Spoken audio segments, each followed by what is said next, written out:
fabulous people, welcome to the channel for all the babes who create their own life trends. I know traveling to Italy and to the Eternal City in particular is such a dream for so many people.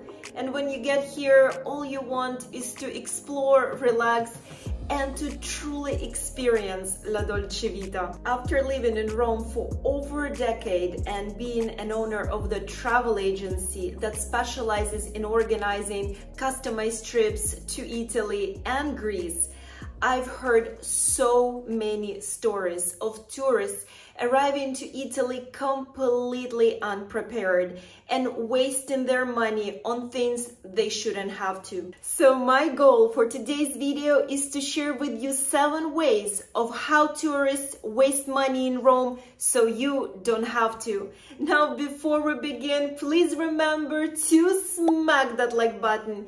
And if you're new to my channel and my vibe and the vibe of this channel resonates with you, I invite you to subscribe. All right, fabulous people, let's get started. The first way of how tourists waste money in Rome is by taking a taxi. They are notorious for scamming people, especially, unfortunately, Americans. The biggest scam that I see happening all the time is when they take you from the Rome airport to the city center and vice versa. Please keep in mind that the rates from the Rome airport, be it Fiumicino or Ciampino, because we have 2 different airports, is a set price and there are absolutely no exceptions to it. Any taxi that is claiming anything different is lying to you. And they should always use the meter at any time during the day or night. So please remember, it is always a meter unless it's a flat rate from the Rome airport to the city center and vice versa. And of course, if you want to learn more about how to get from the Rome airport to Rome city center, I will make sure to leave you a link to my video in the description down below so you can be fully prepared for that experience. Number 2 is tipping in Italy or tipping in Rome in particular. One of the most important things that you need to know, especially if you're traveling to Rome from the US for the first time, is that service is already included in the price. When it comes to tipping, most Italians would just leave a few euros if the service was really good. So if the waiter comes to you and asks if you would like to leave a tip, which unfortunately most likely they will if they understand that you're from the US, what I recommend is to say that you will leave a tip in cash at the end of your meal and then leave whatever you think is appropriate. And if you want to learn more on the tipping culture in Italy, including biggest restaurant scams and things to know before ordering in an Italian restaurant, then I will make sure to leave you the links to those videos in the description down below. The next thing that I want to bring to your attention is booking your tickets on third-party websites. Throughout the years, so many people shared with me their terrible experiences of booking on third-party websites tickets for popular Roman sites like the Borghese Gallery or Domus Aurea, only later to find out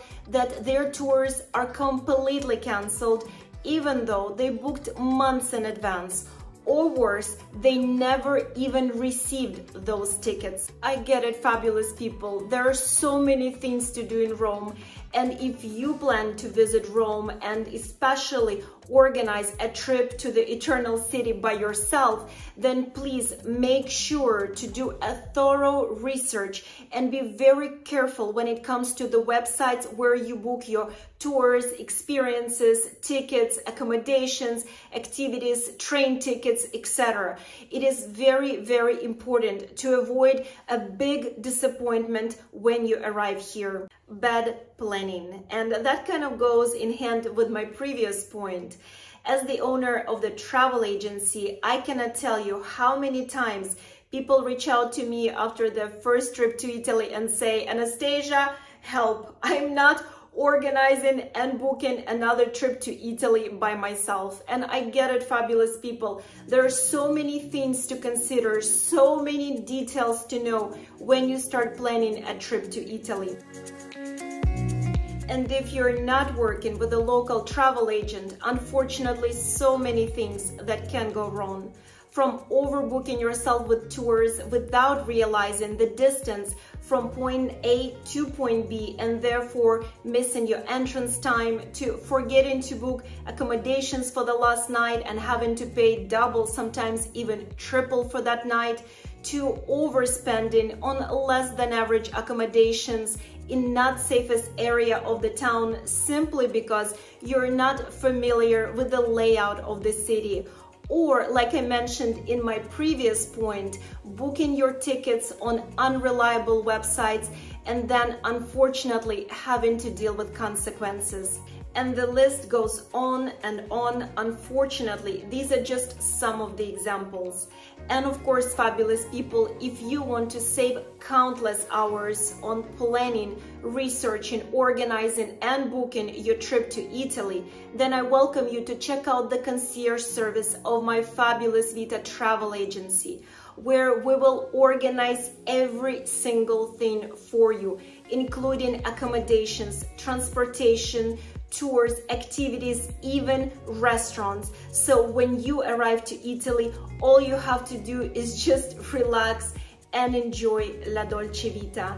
And of course, I will make sure to leave you the link to my travel agency in the description down below. The next thing that you need to know before you go to Rome is that water here is absolutely free. I talk about it in so many of my videos. Fabulous people, there is absolutely no need to waste your money on bottled water. All you have to do is just keep refilling your bottle in numerous fountains or nazzone that spread out throughout the entire city.